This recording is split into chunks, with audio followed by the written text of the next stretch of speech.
Punto semántico. No hay nada fuera del texto. Este será un capítulo del libro titulado Historia de las Universidades Modernas en Hispanoamérica, Métodos y Fuentes. El capítulo es La cultura escolar como objeto histórico, por Dominique Julia, París. Considero necesario intentar definir aquí lo que entiendo por cultura escolar, dado que esta cultura escolar no puede ser estudiada sin el análisis preciso de los nexos conflictivos o pacíficos que mantiene en cada periodo de su historia, con el conjunto de las culturas que le son contemporáneas, cultura religiosa, cultura política o cultura popular. Para abreviar, se podría describir aquí la cultura escolar como un conjunto de normas que definen los saberes a enseñar y las conductas a inculcar, y un conjunto de prácticas que permiten la transmisión de estos saberes y la incorporación de comportamientos.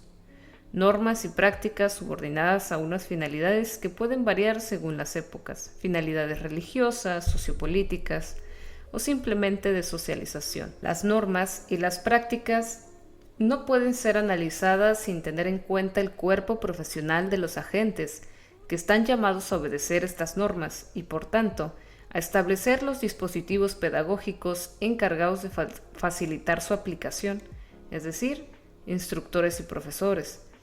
Pero también conviene percibir, donde es posible hacerlo, las culturas infantiles, en el sentido antropológico del término, que se desarrollan en los patios de recreo y la diferencia que presentan respecto a las culturas familiares de origen. ¿Se me permitiría una pregunta provocadora?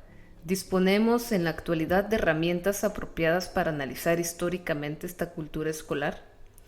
Desde hace una veintena de años, las problemáticas de la historia de la educación se han afinado considerablemente, es verdad, pero también han ignorado en gran parte, me parece, el estudio de las prácticas escolares mismas. En los años 70, tanto el estudio sociológico de las poblaciones estudiantiles de diferentes niveles de escolaridad, como el análisis del éxito escolar desigual según las categorías socioprofesionales, han llevado a numerosos historiadores, a partir de Pierre Bourdieu y Jean-Claude Passeron, pero también en la huella de los acontecimientos de mayo de 1968, a no ver la escuela más que el medio inventado por la burguesía para adiestrar y normalizar al pueblo.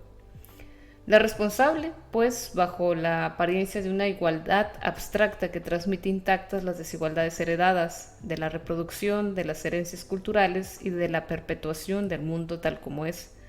En los años 80, que han asistido a la conmemoración en varios países de las grandes leyes que impusieron la escuela obligatoria a finales del siglo XIX, esta misma escuela, por el contrario, ha sido rehabilitada como un logro técnico y cívico a la vez, fruto de la imposición sin complejo de una pedagogía normativa. En uno y otro caso, los autores comparten de hecho una convicción idéntica, la de una escuela todopoderosa, donde no se distinguirán en nada intenciones y resultados.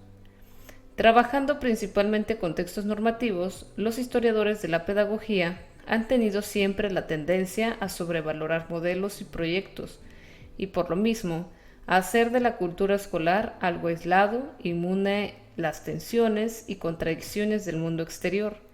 En el colegio jesuita únicamente la igualdad meritocrática se habría sustraído como por milagro a las jerarquías del antiguo régimen, y el ruido de la corte y la ciudad no habría penetrado a los patios de recreo o a las aulas. La escuela de Jules Ferry habría estado dedicada por completo a la formación de republicanos perfectos. Esta visión un poco idílica de la omnipotencia de los proyectos pedagógicos tal vez va en apoyo de una utopía contemporánea. Tiene poco que ver con una historia sociocultural de la escuela y no hace caso de las resistencias y tensiones con que han tropezado los proyectos durante su aplicación. De hecho, para evitar esta ilusión de la omnipotencia de la escuela, conviene volver al funcionamiento interno de la escuela. En mayor o menor medida, y sin querer en ningún momento negar sus aportaciones, las problemáticas de la historia de la enseñanza se han mostrado muy externalistas.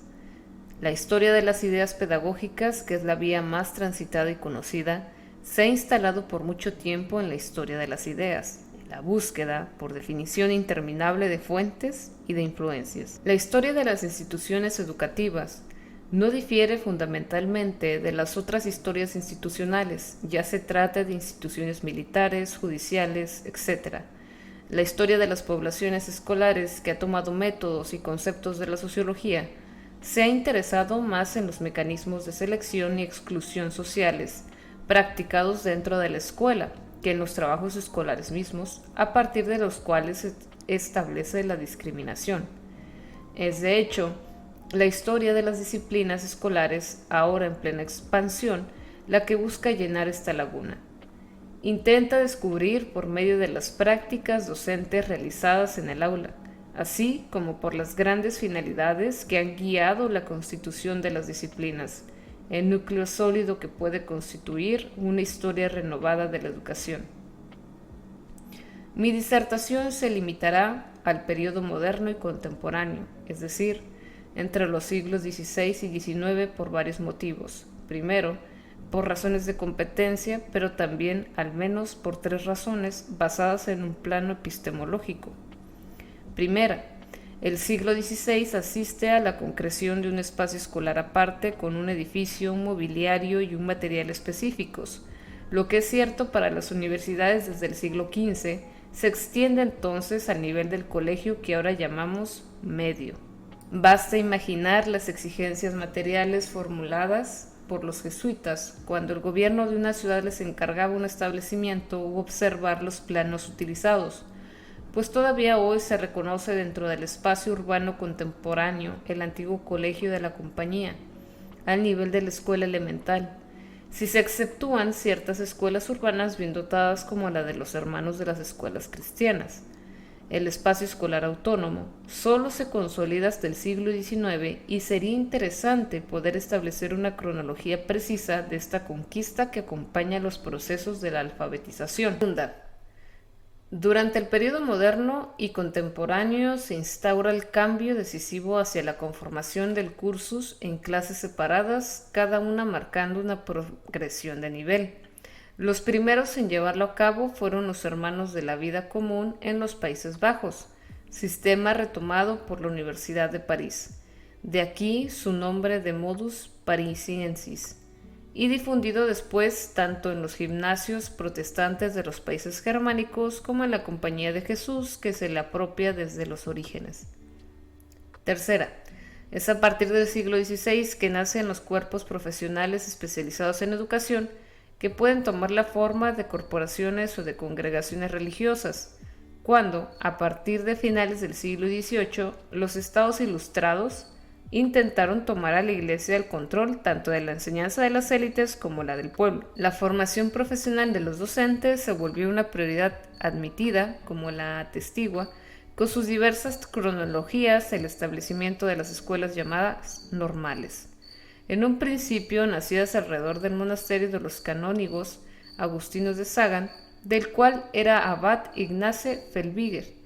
Se desarrollaron después en el conjunto de países de la corona austrohúngara antes de extenderse el resto de Europa.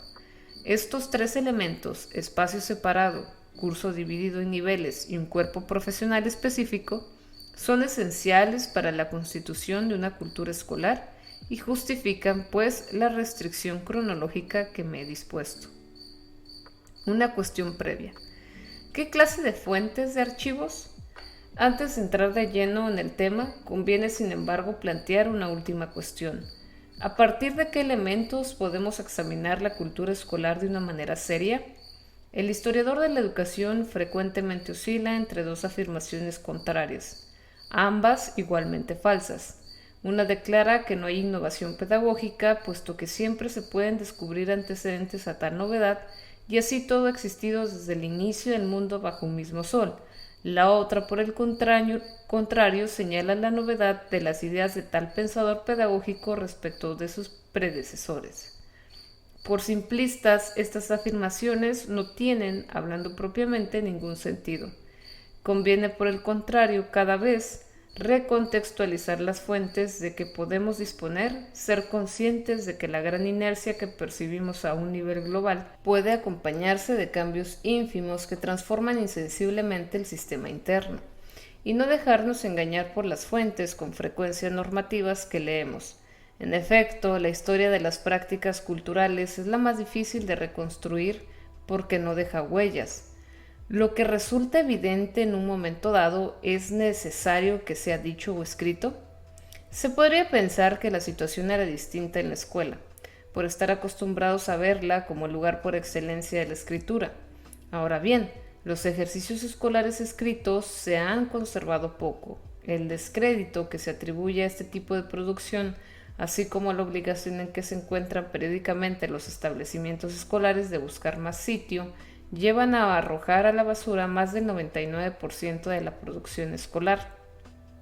Tomando solo el ejemplo de la Francia del siglo XIX, únicamente se han conservado las copias del concurso general en el que se oponían los mejores alumnos de los colegios reales, convertidos en liceos, y las copias del examen de grado presentado ante la Facultad de Letras, y para el conjunto del antiguo régimen solo 6 paquetes de copias del colegio jesuita de Louis le Grand en París, realizadas hacia 1720, han llegado hasta nosotros por una casualidad del todo excepcional. El antiguo bibliotecario del colegio, al necesitar papel para escribir un comentario al Cantar de los Cantares y una obra consagrada a la liturgia, se proveyó de apuntes de tema latino, versión latina y versos latinos, en cuyo reverso pudo ponerse a escribir. En cuanto a los dictados de la escuela primaria de la Tercera República, la conservación de algunos millares de ellos se debe a la manía de un inspector que, durante sus inspecciones, proponía el mismo texto a los alumnos de las clases que visitaba y los añadía a los reportes dirigidos al ministro. Convendría hacer en cada uno de los países que aquí presentamos un acopio similar de documentos parecidos, interrogándonos en cada caso sobre la representatividad que les podemos conceder. Antes de analizar las faltas cometidas por los alumnos, André Chervel, el autor que ha encontrado la serie de dictados de la Tercera República que yacían en los archivos nacionales de París, ha sabido valorar la peculiaridad que caracteriza a la muestra integrada por el inspector, el cual sólo acudía a las comunidades más aisladas del territorio por definición, las más abiertas a la modernidad. De hecho, no debemos exagerar el silencio de los archivos escolares. El historiador sabe sacar provecho de cualquier medio. Para el siglo XIX, por poco que se los busque y se esfuerce en reunirlos, no escasean los cuadernos de notas tomados por los alumnos. No importa si hay un gran riesgo de que se conserven solo los más bonitos, y los cuadernos de preparación de los docentes, y a falta de estos, se puede intentar reconstruir en vacío las prácticas escolares a partir de las normas dictadas por los programas oficiales o por los artículos de las revistas pedagógicas. Pero estaremos menos armados para captar las divergencias, distintas según las clases sociales de origen, que separan a las culturas familiares o profesionales de la cultura escolar. Los estudios cuantitativos sobre las tasas de alfabetización que se han multiplicado durante los últimos años, ya sea a partir de firmas en el acta de matrimonio, a partir de los datos de los censos nacionales, son muy valiosos, pero no nos proporcionan elementos para responder a las cuestiones que ahora nos ponemos. En efecto, la firma es una prueba frágil que no puede darnos más que lo que aporta. Su expansión de larga duración ha permitido establecer una cronología dinámica, distribuciones geográficas regionales, distribuciones entre ciudades y campiñas, entre clases sociales, entre ocupaciones, entre sexos. Esta expansión ha hecho emerger al mismo tiempo los grandes factores económicos que facilitan o estorban el acceso a la escritura. Todos estos conocimientos son importantes. Por el contrario, la firma no nos dice nada y nada puede decirnos sobre el cómo de la adquisición léxica ni sobre los niveles de lectura alcanzados por cada quien. De hecho, para comprender las culturas familiares conviene dirigirse a otras fuentes. Durante el siglo XIX se multiplicaron las autobiografías de obreros y campesinos, quienes, convertidos en nuevos lectores, franquearon el paso de la escritura para contar su propia crónica. La generalización de tales textos nos permite medir el lugar ocupado por el libro y las prácticas de lectura en el foro familiar, es decir, en medios donde, a priori, Las tasas de alfabetización nos habrían impedido imaginar la posibilidad de medir también el deseo o rechazo por la escuela en estos medios. En la encuesta de Jacques Ossuf, llevó a cabo a casi 4.000 maestros franceses vivos aún en los años 1960 y que habían ejercido su oficio antes de la Primera Guerra Mundial. El autor pudo demostrar que si los maestros de la Tercera República provenían de medios modestos, artesanos, campesinos, comerciantes, sus padres, nacidos hacia 1850, estaban en general muchos más alfabetizados que el conjunto de su categoría social, y que dentro de estas familias había un anhelo de escuela compartido por padres e hijos que permitió la ascensión social hacia el oficio, tan digno entonces de maestro. Sería necesario, naturalmente, poder contar con encuestas similares en otros medios para esclarecer el grado respectivo de alejamiento o proximidad de las diferentes familias con respecto a la institución escolar y, si es posible, de manera diacrónica. Es cierto que contamos con menos información anterior al siglo XIX. Si las autobiografías espirituales de los puritanos ingleses, vistas en conjunto, permiten trazar una precisión las etapas de la iniciación en la escritura de sus autores en una atmósfera familiar donde la lectura de la Biblia reviste una importancia capital. No tenemos más remedio, y particularmente en regiones católicas, que volver a los textos literarios que nos ofrecen descripciones escolares. Pero, ¿qué veracidad se le concede a la transposición de carácter literario? ¿O a las memorias de personajes cuya trayectoria resulta por todos conceptos excepcional? Tal fue el caso de Valentin Jameray Duval, humilde campesino y letrado de Alcrox, nacido a principios del siglo XVIII, el cual, habiendo huido de una madrastra particularmente dura, terminó sus días como bibliotecario del emperador del Sacro Imperio en Viena, después de una vida errante, autodidacta, que lo condujo de su pueblo natal a los bosques de Lorena, donde aprendió a leer por medio de sus compañeros pastores antes de que se fijara en él el príncipe durante una cacería y lo enviara a la Universidad de Pont-Mousson a estudiar humanidades. Pero si esta trayectoria puede ser interesante por su rareza misma, evidentemente no podemos asignarle una representatividad que no tiene. Con todo, si bien es cierto que los documentos no abundan para los periodos antiguos, es seguro que los historiadores los hayan buscado con la tenacidad que ha mostrado Armando Petrucci en Italia, quien reconstruyó las prácticas de escrituras empleadas en los medios comerciales de la Ciudad Eterna en el siglo XVI a partir del análisis paleográfico de la libreta de cuentas de una salchichonería del barrio del Trastevere en Roma.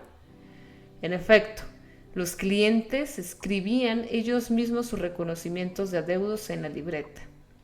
Como lo repetía incansablemente Armando Momigliano, las fuentes se encuentran si se tiene la tenacidad de ir a buscarlas. Después de este recuento sumario de las fuentes que podemos utilizar y que busque simplemente que no se desatienda ninguna, quisiera desarrollar mi exposición de acuerdo en 3 directrices. La primera sería el interés por las normas y finalidades que rigen la escuela. La segunda, la medición del papel que ha jugado la profesionalización del oficio de enseñante. La tercera, el interés por el análisis de los contenidos enseñados y las prácticas escolares. 1. Análisis de las normas y finalidades que rigen a la escuela.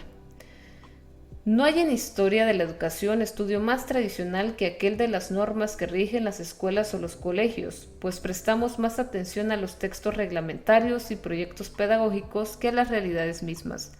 A falta de tiempo, quisiera insistir solamente sobre 2 puntos. Los textos normativos siempre nos deben remitir a las prácticas. Más que en los tiempos de paz, es en los tiempos de crisis y conflictos cuando podemos comprender mejor el funcionamiento real de las finalidades asignadas a la escuela. A. Los textos normativos como indicadores de las prácticas. Sobre el primer punto, me limitaré a tomar el ejemplo de un texto que tuvo difusión europea, ya que se trata de la Ratio Studiorum jesuita, cuya edición definitiva apareció en 1599 y que sirvió de norma a los colegios hasta la supresión de la compañía en 1773.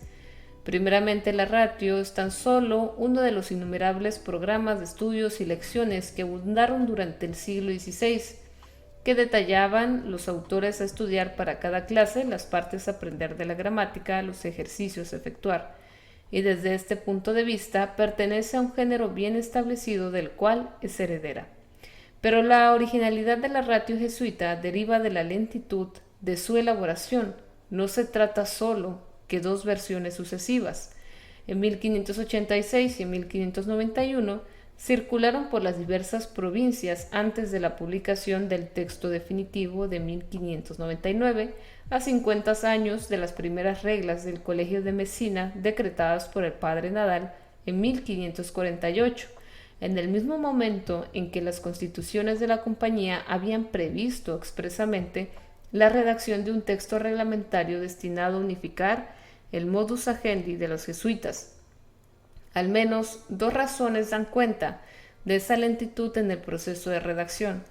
La primera es que el objetivo buscado no fue más que el de imponer desde arriba una norma que hubiera sido problemática al aplicarse al resto, sino el de elaborar un texto más cercano de las experiencias una vez confrontadas. Es necesario recordar el papel capital que jugó al interior de la compañía la correspondencia, cuyas reglas fueron muy pronto codificadas y que tendió a tomar el lugar que tenía el oficio divino de las antiguas órdenes religiosas.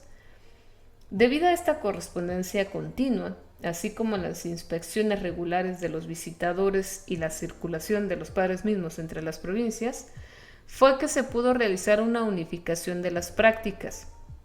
El segundo motivo para la dilación en la redacción de la ratio fue el extraordinario crecimiento de la compañía en el siglo XVI, que pasó de un poco más de 1000 miembros a la muerte de Ignacio de Loyola en 1556 a más de 8000 en 1600 y que hizo más complejo tanto el intercambio de información como la unificación deseada. De hecho, la redacción final sería fruto de la labor de una comisión internacional de 6 padres jesuitas a partir de la relectura del conjunto de textos normativos relacionados con los estudios producidos en Roma o en las provincias.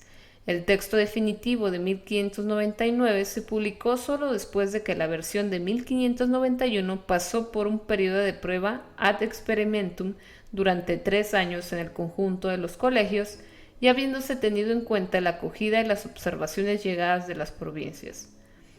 No trataré en detalles sobre las modificaciones que se pueden señalar entre las diversas versiones de la ratio, pero me ocuparé solo de un cambio que me parece emblemático.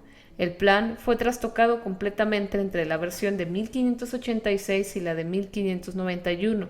En la primera, el plan se desarrolló según las tareas a cumplir, es decir, según el currículum de clases. Se trata de un programa de lecturas y de ejercicios seriados que parte del curso de teología y desemboca en la ínfima gramática, es decir, la clase más baja de gramática. En la segunda, la de 1591 y también de 1599, el plan se despliega según las funciones de cada jesuita en el interior del aparato de estudios, desde el papel del provincial hasta el humilde oficio de portero. Pasando por el prefecto de estudios, aquí se aplicó una jerarquía de funciones y poderes especializados que se entrelazan los unos con los otros, según una arquitectura compleja pero extremadamente precisa. ¿Qué pasó entre los dos textos? Seguramente se puede invocar la doble genealogía de los textos reglamentarios jesuitas, unos dedicados a las lecciones y programas, los otros destinados a definir los oficios atribuidos a cada miembro de la compañía. Pero sobre todo es necesario recurrir al vasto movimiento de reflexión desarrollado a partir de la crisis que afectó a los colegios y a las dificultades experimentadas a la hora de mantener en el interior de las comunidades jesuitas la armonía entre los regentes y la disciplina. Poco a poco, en el curso de las experiencias de rebelión o de separación, se hizo evidente que el colegio no es solamente un lugar de aprendizaje del saber, sino que al mismo tiempo es un lugar donde se inculcan los comportamientos y costumbres exigidos por una ciencia del gobierno, que trascienda y dirija, según su propia finalidad, tanto la formación cristiana como el aprendizaje de las disciplinas. De ahí la figura cada vez más central del prefecto de estudios que, no obstante, permanece subordinada al superior. De ahí, al interior de cada establecimiento, esa intrincada jerarquía de poderes especializados que define la esfera de intervención propia de cada uno. De ahí, por fin, y esto es particularmente cierto para los establecimientos de pensionistas, la necesidad de dotarse de un conocimiento psicológico de los infantes extremadamente detallado para reconocer no solamente el nivel intelectual alcanzado por cada uno, sino también su naturaleza con el fin de saber cómo actuar de manera apropiada con cada uno. La cultura escolar desemboca aquí en una reformulación de los comportamientos, en un molde a profundidad de los caracteres y de las almas mediante una disciplina de los cuerpos y una dirección de las conciencias. El análisis de las congregaciones marianas fundadas por los jesuitas a partir de sus colegios ha mostrado el papel esencial que han jugado estos grupos de piedad organizados por una catolización profunda de la Europa central. La evolución misma del texto de la ratio nos permite o nos remite pues a las prácticas que la experiencia ha legitimado progresivamente en los colegios. Y es preciso, sobre todo, evitar imaginarla como un texto normativo que habría sido aplicado de manera uniforme de Lisboa a Viena o de Bruselas a Roma. Si bien es cierto que la circulación de textos, al igual que la de los hombres, favoreció la constitución de un modus agendi común al conjunto de la corporación, la regla de oro de Ignacio Loyola, y que además fue el origen de la fuerza de la compañía, fue siempre la ley de adaptación a los lugares y circunstancias. Además, toda una serie de reglas propias para cada provincia o asistencia, Alemania, Italia, España, fueron explícitamente mantenidas. Prueba de que cierta diversidad podría ser tolerada al interior de la corporación en tanto que las directrices generales fueran aceptadas. P. Privilegiar los tiempos de conflicto. La aproximación que acabamos de trazar demuestra suficientemente cuán falso sería imaginar el universo jesuita como un mundo cerrado y alejado de los ecos del exterior. Ello me induce a abordar la segunda pista de trabajo que quisiera proponer a su consideración. Tenemos siempre la tendencia, leyendo los textos normativos o los proyectos pedagógicos, a subrayar la tentación totalitaria o al menos globalizadora de todo el ser del niño que los caracteriza. Pero los tiempos de crisis nos revelan también cuántas resistencias y contradicciones, al menos hasta el comienzo del siglo XX, han padecido las puestas en práctica de estas pretensiones. Supongamos el caso de la instauración de la instrucción primaria obligatoria que tuvo lugar en los diversos países de Europa en diferentes momentos del siglo XIX. Esta frecuentemente se instaura en una unión de un proyecto político que pretende asociar a cada ciudadano con el destino de la nación a la cual pertenece. No se trata solamente de alfabetizar, se trata de forjar aquí una nueva conciencia cívica por la cultura nacional y los saberes del progreso. Los maestros se transforman en funcionarios de Estado que se emancipan progresivamente de la tutela de los curas y notables locales, y se les encarga difundir las luces proporcionadas por el advenimiento de las ciencias. Como todos ustedes saben, este reemplazo no ha sido pacífico y no es necesario que detalle aquí la violencia de los combates que han marcado la lucha de las iglesias y los estados en este terreno. Es el caso que, mientras un nuevo requerimiento de instrucción redefine las finalidades asignadas al esfuerzo colectivo, no por ello los viejos valores son eliminados como por milagro. El antiguo patrimonio no desaparece y los nuevos requerimientos simplemente se ajustan a los antiguos.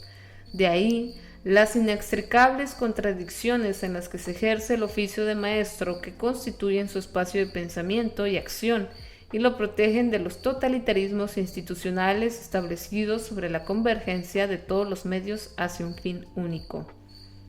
Los maestros republicanos de la Revolución Francesa enseñaban a leer en la Declaración de los Derechos del Hombre, en la Constitución, pero también por la presión de las familias en libros de rezos cristianos y en el catequismo. La encuesta realizada por Jacques Aussoff a los maestros de la Tercera República muestra hasta qué punto su testimonio revela la falsedad de los estereotipos que han sido gustosamente difundidos por sus adversarios. Tales maestros son conscientes de los límites de su saber, lejos de constituir un grupo arrogante, agresivo y sectario, miden prudentemente sus actos sobre el terreno, distinguiendo muy bien lo posible de lo deseable y tomándose a veces sus libertades con directrices oficiales, cuando éstas no les parecen aplicables. No han sido ni los agentes de un genocidio cultural ni de una cruzada antirreligiosa.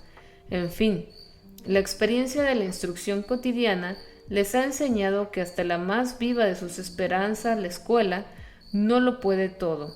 La obligación escolar los ha enfrentado con el éxito que se complacían naturalmente en recordar, pero también con el fracaso. Se podría demostrar ciertamente cómo, en nuestros días, la redefinición de las finalidades de la escuela, que borra cada vez más las fronteras de la escuela primaria y del colegio en la mayor parte de los países europeos, prolongando la obligación escolar y que desemboca a la vez en una prolongación de los estudios generales y el desarrollo de formaciones profesionales en institución escolar, entraña también conflictos, enfrentamientos y debates respecto al mantenimiento de los valores y finalidades antecedentes. 2. La profesionalización de los docentes. En el análisis histórico de la cultura escolar, me parece del todo fundamental estudiar cómo y bajo qué criterios precisos han sido contratados los enseñantes de cada nivel escolar. ¿Cuáles son los saberes y costumbres requeridos a un futuro enseñante? Sobre este punto, un estudio a largo plazo y no solamente la corta duración permitiría, sin duda, medir mejor las herencias y las modificaciones que se operan al filo de las generaciones. Dadas las limitaciones de tiempo de que dispongo, me limitaré a subrayar 2 etapas importantes de este proceso. Una de las primeras figuras en este proceso de profesionalización aparece cuando la antigua cristiandad se fragmenta en confesiones varias y en lo tocante de los países católicos, a partir de la dinámica que sigue el Concilio de Trento. Ser cristiano ya no es solamente, como en siglos pasados, pertenecer a una comunidad que se manifiesta como tal, sino ser capaz de confesar personalmente las verdades de la fe y estar instruido en las verdades de su religión. ¿Hemos reflexionado lo suficiente en la mutación fundamental que tal definición pudo representar? Para dar solo un ejemplo, mientras en el siglo XVIII, en los pueblos de la comarca parisiense, los curas jansenistas, imbuidos de una cultura urbana, demandaban a sus fieles y letrados una mínima declaración de las verdades teológicas para poder acceder a la comunión, y establecían al mismo tiempo una especie de examen de paso con un número de reprobados, excluyendo de la sociedad de los adultos a jóvenes de 15 y hasta 18 años. El recurso contra esta discriminación humillante podía ocurrir a veces con motivo de una misión jesuítica en la localidad, durante la cual los sacramentos se otorgaban con mayor facilidad. Ciertamente, mucho antes de la introducción de la escuela obligatoria en el siglo XIX, se planteó la cuestión siguiente, que continúa siendo muy actual. Si la pertenencia a una comunidad requiere el dominio de un saber, en este caso el catequístico, ¿qué suerte les queda a aquellos a los que no se consigue instruir? Y la intransigencia en el grado de exigencias no va a acarrear el rechazo de los demás desposeídos. Por lo demás, el rechazo no es unilateral sino recíproco, pues aquellos a quienes la religión rechaza estarán entre los primeros en rechazarla. Las regiones fuertemente marcadas por el jansenismo fueron también aquellas donde la descristianización ha sido más fuerte. En el siglo XVI, en la coyuntura de reconquista religiosa que se entabla, bien con el herético, bien con el salvaje del Nuevo Mundo, no es pues extraño que las órdenes religiosas misioneras se hayan entregado a las tareas de enseñanza que debían extenderse a todo el mundo, las élites y el pueblo. Pero se notará inmediatamente la división que muy pronto tiene lugar en cuanto a los recursos empleados, donde ya se puede detectar un primer corte entre lo que es una enseñanza elemental en el sentido propio del término, los elementos de la fe, y lo que es una instrucción dirigida a la formación superior. Las misiones, predicación extraordinaria que sin embargo se repetía a intervalos regulares, fueron la modalidad escogida para llegar al conjunto de una población de todas las edades. El colegio se definió a las futuras élites y los jesuitas siempre manifestaron la más fuerte reticencia a impartir en sus colegios lecciones de primeras letras, considerando que esta enseñanza rudimentaria no correspondía a sus funciones. No olvidemos que uno de los objetivos principales de Ignacio de Loyola fue la recatolización de Alemania, y esta pasaba por una reconquista de la nobleza alemana. De ahí, la competencia intelectual con miras a hacer de los colegios jesuitas alemanes unas universidades cuya estatura fuese al menos igual al de las universidades luteranas. No es de extrañar que muy pronto las consagraciones que enseñaban en los colegios hayan establecido en su provecho un señalamiento sistemático de las inteligencias susceptibles de ofrecer a la corporación una capacidad apropiada para la enseñanza. Las constituciones de la Compañía de Jesús preveían un examen general antes del ingreso, que incluía un análisis de las cualidades intelectuales de los candidatos a jesuitas y subrayaban la necesidad de disuadir de curso en curso a aquellos que no serían capaces de continuar quedando siempre la compañía en libertad, de aplazar incluso los votos finales a aquellos que no estimaban adecuados a los requerimientos de su vocación. Por lo demás, los catálogos trienales elaborados en cada provincia y enviados a Roma juzgan regularmente el ingenium, inteligencia, la prudencia, perspicacia, las pietas, devoción, la vires, es decir, la salud de cada miembro, instituyendo así un control de cada uno por parte de las autoridades centrales. Entre los oratorianos franceses, los registros de noviciado, donde se detallan las cualidades de los integrantes, contienen 4 criterios. Además de las cualidades físicas, un candidato cojo o tartamudo difícilmente será aceptado. Entra en juego la buena disposición para las ciencias. Los espíritus densos o pequeños no son particularmente apreciados, al contrario de los espíritus abiertos o ágiles. Pero también entran en juego la naturaleza a un carácter sombrío o melancólico. Será preferida una naturaleza dulce o dócil. Y, naturalmente, la piedad, lo cual parece después de todo muy normal en una congregación cuya finalidad es, en primer lugar, religiosa. En cuanto a la forma de reclutamiento de los profesores de los colegios de la antigua Universidad de París, que no es una congregación religiosa y funciona más como una corporación medieval, se relaciona con una formación preceptoral. El principal de cada colegio identifica los mejores elementos, los retiene en el colegio, les enseñan progresivamente el oficio, dándoles a corregir tareas, hacer ejercicios y sustituirlo en las lecciones antes de establecerlos definitivamente en una cátedra. Aquí también entran en juego, según las diversas modalidades, que es difícil documentar, no solamente la competencia, sino también el carácter, la piedad y las costumbres. En comparación con estas corporaciones que se proponen la construcción o el sostenimiento de una sociedad católica por la educación e incorporación de sus élites, la figura del maestro de escuela elemental, y particularmente el rural, permanece por mucho tiempo poco profesionalizada. Por una parte, en los países católicos, al menos el aprendizaje de las verdades de salvación se ha podido hacer por vía puramente oral, por medio de un catecismo aprendido de memoria. A menudo en el lenguaje local, pues la Iglesia, a diferencia del Estado, privilegia la lengua vernácula local respecto de la lengua impuesta por el poder central. Entonces, ¿para qué un maestro si no se tiene la necesidad de escribir? Por otra parte, en países protestantes, el aprendizaje combinado de la lectura y del catecismo se ha podido hacer directamente por medio de los pastores sin que sea necesario recurrir a la forma escolar propiamente dicha. El caso de Suecia es suficientemente conocido como para que haya necesidad de repetirlo, y además se sabe que en Alemania el desarrollo de una lectura intensiva de la Biblia en el seno familiar data más de un despertar piadoso a principios del siglo XVIII que de la Reforma misma. A finales del siglo XVII, Jean-Baptiste de La Salle muy bien puede ser considerado como un innovador incómodo que rompe con la tradición de las congregaciones religiosas cuando decide fundar un instituto de laicos. Los hermanos de las escuelas cristianas no son sacerdotes. que se excluyen por vocación de la cultura, de las élites, para consagrarse a las escuelas de caridad reservadas a los más pobres. No enseñaron el latín, sino solamente los rudimentos para leer, escribir y contar, y lo hicieron en francés. Para estas categorías sociales urbanas, desfavorecidas, en las cuales la escritura no había aún penetrado, o si acaso muy poco, la formación de una conducta cristiana se hará sobre la base de una pedagogía escolarizada hasta en los más mínimos detalles. Empleo del tiempo, curso gradual de aprendizaje de la lectura y escritura, técnicas de transmisión y disciplina, centros de formación para los maestros.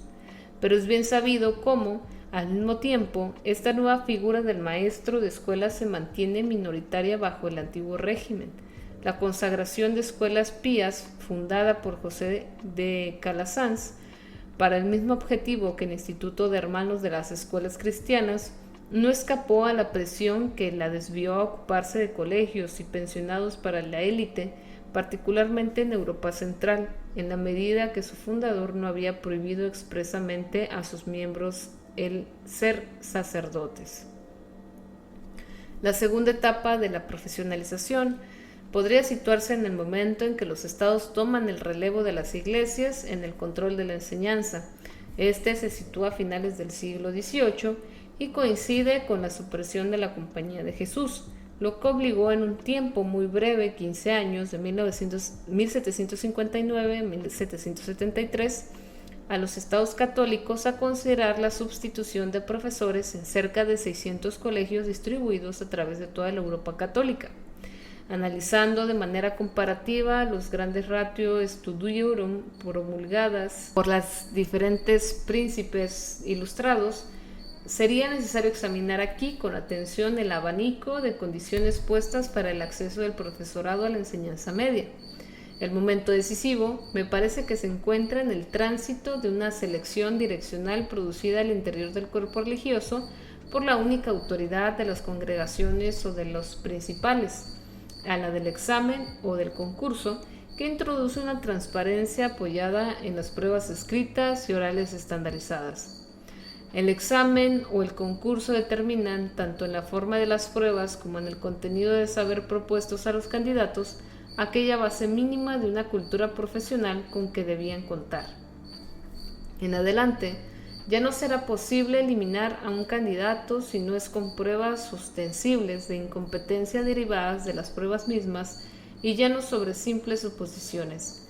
Sería maravilloso poder servirse de estudios transversales sobre varios países, a la vez que diacrónicos, que analizarán de manera profunda este momento específico del ingreso de los enseñantes, en el que se tuvieran en cuenta simultáneamente 3 puntos, con el fin de delinear lo que era la cultura del profesor ideal del siglo XIX, a saber, la evolución de los autores contenidos en el programa de exámenes y concursos y los temas de pruebas efectivamente dados, las intervenciones efectivamente realizadas por los candidatos, que pueden ser verificadas cuando se conservan los documentos, y los reportes de los jurados que dan cuenta de las expectativas y deseos, satisfechos o no, de los examinadores. Por tomar solo el ejemplo de la incorporación francesa a la enseñanza media en el siglo XIX, recientemente estudiada por André Chervel, se advierte que, si en adelante la piedad o el carácter no fueron ya objeto de un examen, como el anterior de las congregaciones, durante el periodo de la Restauración, los candidatos tenían que entregar certificados sobre la ortodoxia de su conducta religiosa y la adecuación de su comportamiento político hacia los principios monárquicos. Sobre todo, un juicio sobre los hábitos de los candidatos se vuelve a introducir imperceptiblemente al interior de las pruebas mismas. El candidato llamado brillante se distingue del buen alumno más bien lento por una maestría en la argumentación oral o explicativa, una facilidad, un gusto, en resumen, un dechado de virtudes que se reflejan no tanto en el ejercicio mismo, sino en la naturaleza del candidato, él mismo socialmente destacado. Paralelamente, los candidatos a la incorporación deben someterse a una regla absoluta, que es la de contenerse en los límites de lo pensable permitido por el concurso.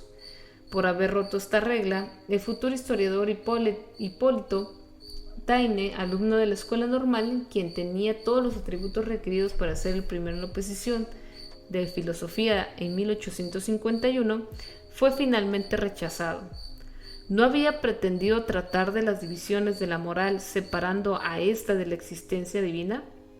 En tiempos lejanos a la Revolución de 1848, tal audacia no era fácilmente admisible, y el presidente del jurado señala las razones que llevaron a los examinadores a rechazar a un joven ávido de renombre y pleno de confianza, sí mismo que busca distinguirse saliéndose de los caminos trazados. El deber prescribía al jurado desalentar semejantes tentativas. Es útil advertir a aquellos destinados a la enseñanza de la moral que no es posible tener toda libertad de innovar en semejante materia, se dijo. Es decir, al buen entendedor, pocas palabras. La cultura escolar es efectivamente una cultura conformista y sería necesario trazar los límites en cada periodo entre lo posible y lo imposible. Convendría esbozar un análisis similar sobre la figura del maestro de escuela, pero las limitaciones temporales me lo impiden. A partir de los primeros seminarios de maestros y de las primeras escuelas normales surgidas al estilo germánico a finales del siglo XVIII, fue necesario un siglo para que emergiera a lo largo de toda Europa un nuevo perfil profesional.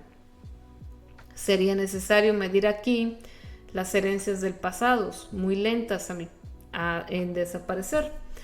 La profesión de maestro no ha sido pensada sino hasta fechas muy recientes como una vocación, laica por cierto, en los dos sentidos del término, aunque esta denominación de origen religioso no carece de significado.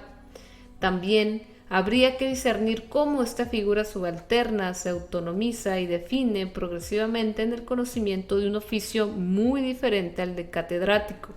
No solamente el maestro de escuela no hace una carrera magistral, sino que en su papel es el de ponerlo a los niños a trabajar, circular entre las filas para verificar cómo se desarrolla la actividad de cada grupo, pasar a tal o cual alumno al pizarrón para la corrección, dar constantemente consignas u órdenes con el fin de administrar mejor la sucesión de ejercicios que necesariamente no todos los alumnos alcanzan a realizar al mismo ritmo. Según recuerdan los maestros, las lecciones de la escuela normal casi no los preparaban para la gestión cotidiana de las prácticas en clase. De ahí su avidez para leer revistas pedagógicas donde esperaban encontrar apoyo contra su inexperiencia. Contrario al oficio de profesor de enseñanza media, hay en el maestro elemental una especie de encuentro cuerpo a cuerpo con la clase, acerca del cual habría que reconstruir las modalidades históricas. La separación institucional de los dos órdenes de enseñanza, las finalidades completamente distintas que persiguen, la instrucción obligatoria de todo un pueblo de un lado, la enseñanza y de una parte de las élites del otro, no ha podido sino acentuar la oposición de dos culturas, que es primaria y secundaria. Por fin, no se podría desatender para este estudio la inserción diferente del maestro escolar y del catedrático en el espacio político. 3. Contenidos enseñados y prácticas escolares. El análisis precedente nos dirige hacia un estudio de lo que ahora se llama las disciplinas escolares. Estas no son una vulgarización ni una adaptación de las ciencias de referencia, sino un producto específico de la escuela que pone en evidencia el carácter eminente creativo del sistema escolar. Como muy bien lo ha señalado André Chervel, las disciplinas escolares son inseparables de las finalidades educativas en el sentido amplio del término escuela y constituyen un conjunto complejo que no se reduce a las enseñanzas explícitas y programadas. La enseñanza clásica, tanto bajo el antiguo régimen como el siglo XIX, incluía también una educación moral de todo momento a través de los modelos propuestos, como ejemplo a los niños, a través de un repertorio de versiones, temas o ejercicios de amplificación. Y no se puede olvidar que la inercia del sistema puede ocultar del todo a los propios actores las finalidades reales de las disciplinas que enseñan. Un ejemplo manifiesto es el desarrollo y uso de la gramática escolar, del francés, concebida en principio como un simple auxiliar para el aprendizaje de la ortografía, se convirtió poco a poco en la finalidad misma de la escuela primaria.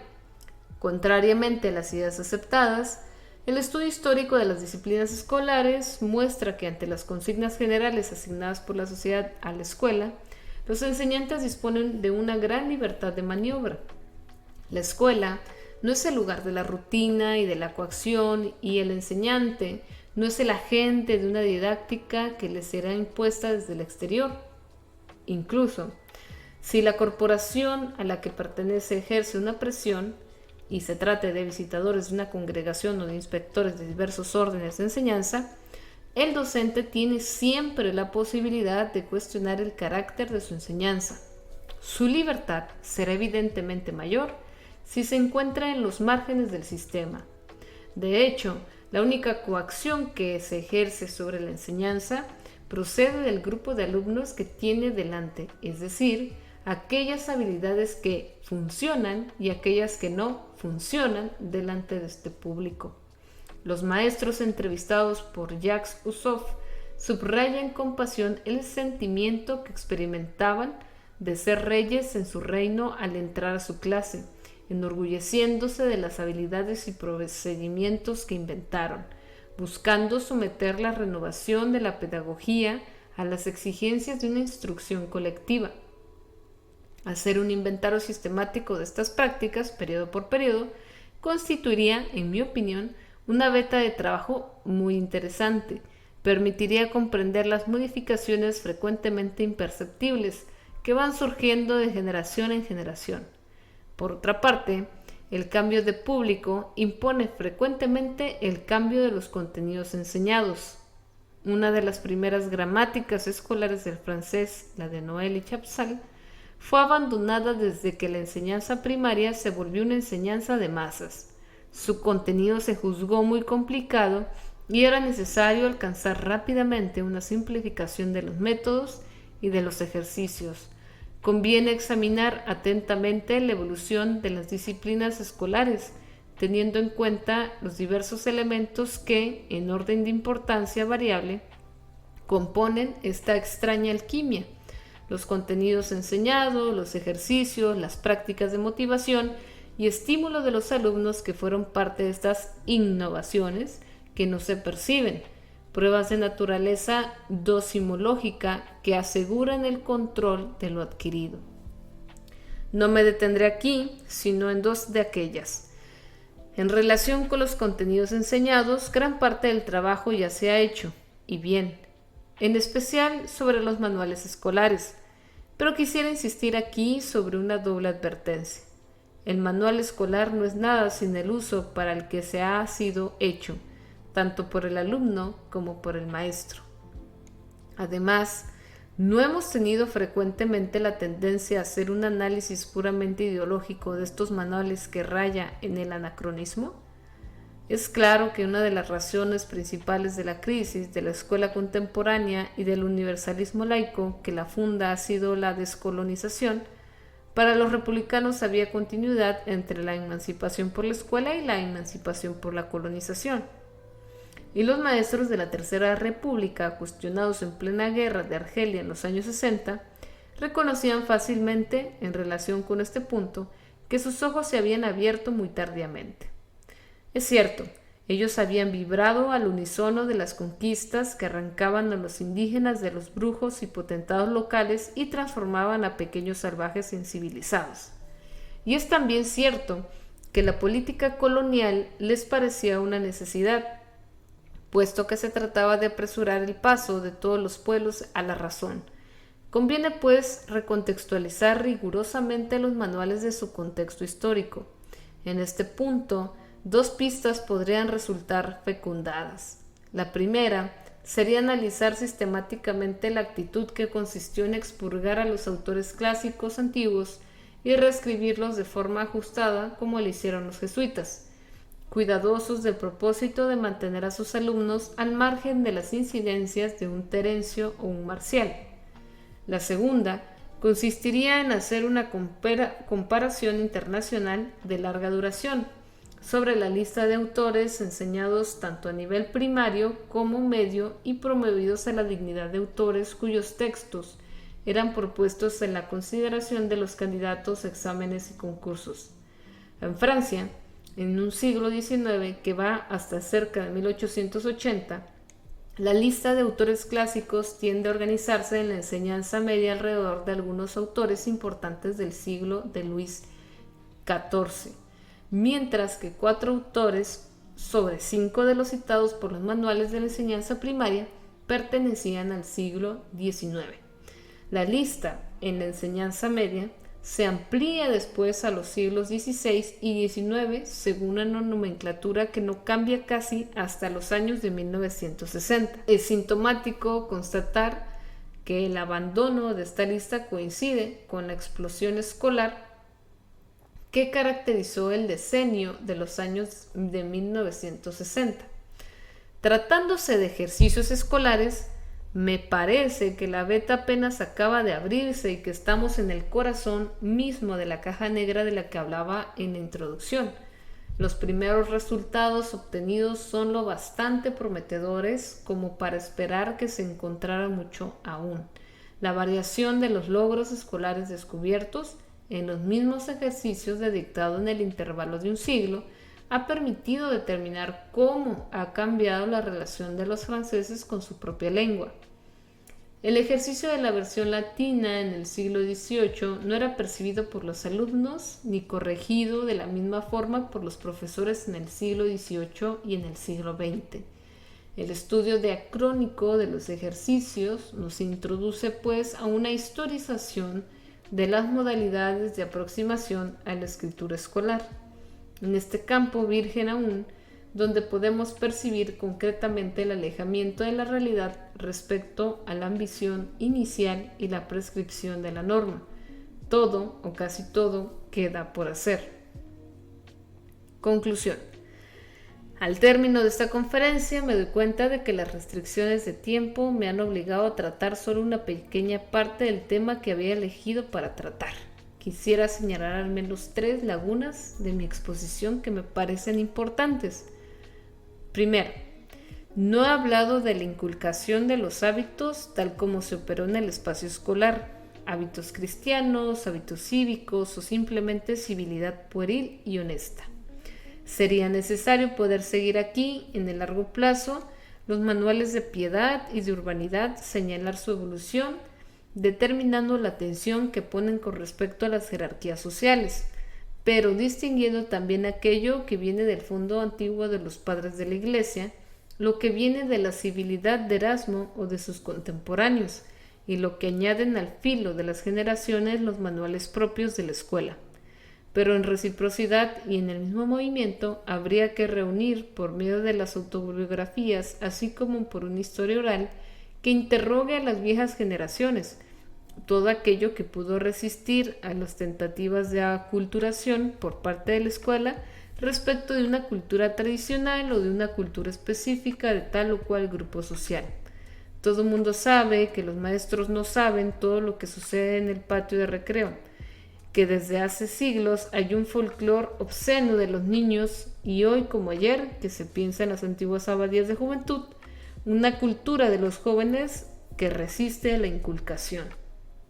Los espacios de juego y de estudios infantiles desafían el esfuerzo de la disciplina. Esta cultura infantil, en el sentido antropológico del término, es tan importante de estudiar como el trabajo de inculcación mismo. Segunda, convendría analizar atentamente las transferencias culturales que se operan de la escuela hacia otros sectores de la sociedad en términos de formas y contenidos, y al contrario de las transferencias culturales operadas de otros sectores hacia la escuela. ¿Qué tipo específico de reinterpretaciones realiza la escuela cuando hace pasar por su propio dispositivo unos aprendizajes que no eran propiamente escolares y que dependían de culturas profesionales? Por ejemplo, ¿cómo se escolarizan los aprendizajes de la cultura mercantil que se transmitían en las bodegas de los grandes negociantes? ¿Según qué modalidades la enseñanza de la historia, que estaba reservada a la educación del príncipe, se transformó en el siglo XIX en disciplina propia de los colegios secundarios? ¿Cómo se incorporan ahora en la escuela ciertos procedimientos que originalmente fracasaron en la información de los adultos? Tercera, última interrogante que no es menos importante. ¿Qué queda de la escuela después de la escuela?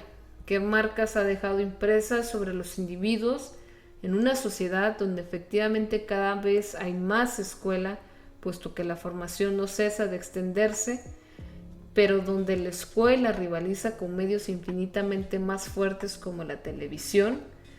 ¿Cuáles son ahora los poderes reales de la escuela en las sociedades donde no solamente ya no hay una religión mayoritaria, sino donde se derrumban las esperanzas de una regulación común de costumbres mediante una creencia común, una religión civil que consiste en la fe en la nación, en el progreso o en el triunfo del proletariado? Estamos en un momento inédito de la historia, el de la individualización de las creencias, donde la escuela debe repensar su articulación entre la mirada universalista que manifiesta el pluralismo del público que recibe entre la esfera pública y la vida privada, protegiendo a la infancia de las agresiones del mundo de los adultos sin por ello dejarla ignorar los conflictos que le afectan. Tengo plena conciencia de haber planteado más interrogantes que aportado respuestas, pero ¿no es justamente nuestra tarea de enseñantes la de buscar comprender nuestra época? Y no debemos por principio interrogarnos sobre el medio de lo que ahora hacemos más bien que proceder por afirmaciones perentorias o ligeras. Este fue el texto o el capítulo de Dominique Julia, La cultura escolar como objeto histórico, del libro Historia de las Universidades Modernas en Hispanoamérica, Métodos y Fuentes. Gracias por escuchar. No olvides seguirnos en las diversas redes sociales y gracias por escuchar.